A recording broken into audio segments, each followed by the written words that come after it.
Most people who love winter don't understand those of us who can't stand it. They see flurrying snow, hot chocolate, and cozy blankets. I see gray skies, freezing wind, and suffocating darkness at 4 p.m. For me, winter is a recurring nightmare, not a season. I only count the warm and sunny months as truly living. The rest is just survival. Every year, as days get shorter, my mood drops. I suffer from seasonal affective disorder, and from October to April, I feel like I'm hibernating. I lose the will to do anything. And the only thing that keeps me going is counting the days until spring. When spring and then summer finally come, I come back to life. But why do some people hate winter so much? What's the psychology behind hating winter? I'm no psychologist, but here's what I've learned from my own experience and from speaking with others like me. First, lack of light. Natural light regulates our circadian rhythm. Without enough light, we feel depressed, tired, and unmotivated. Those who suffer from seasonal affective disorder are particularly sensitive to a lack of natural light. Many people may not notice much, but you may already feel your energy fading in late summer and falling off a cliff during winter. A workday becomes a struggle when you wake up in the dark and finish work in the dark. There's no respite. Day after day, the darkness never stops. The body never truly wakes up, particularly if you can't be outside during the day. But even if you can, gloomy winter weather rarely offers sufficient natural light. Even if the sun is out, it's too low on the horizon to give much natural light. At higher latitudes, the midday winter sun is very low in the sky, often at the same or even lower angle than the sun at early morning or late evening in summer. That's why winter light feels like an endless sunrise or sunset. The sun never climbs high, shadows stay long, the light is weak, and there's no real warmth. For someone who hates winter, the day never truly begins, and knowing it'll last for months makes it unbearable. Second, lack of energy. In winter, everything feels harder. Even if you didn't do much, your body feels drained. You struggle to get up because it's dark and cold outside. Psychologically, you see no reason to get up. For what? Then, when you eventually gather the discipline, someone has to pay the bills after all. You sleepwalk through the workday, and when the sun finally sets early in the afternoon, the day feels stolen from you.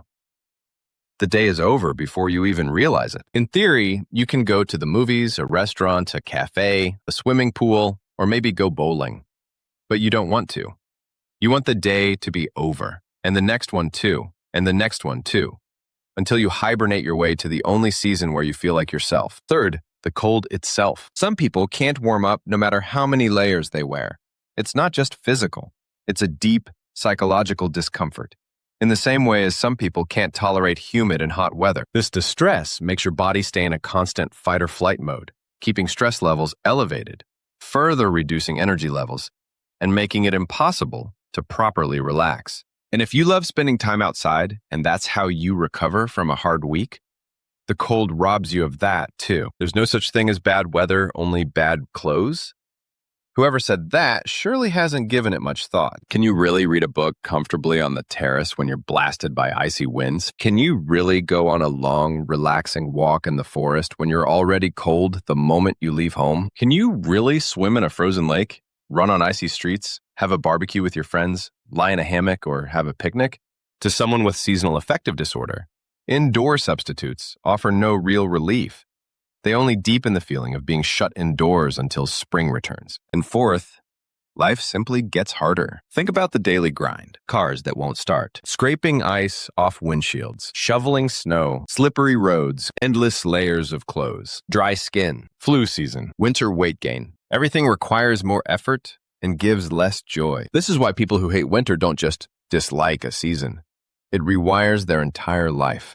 Hobbies disappear, social life shrinks, even personality changes. In summer, I feel unstoppable.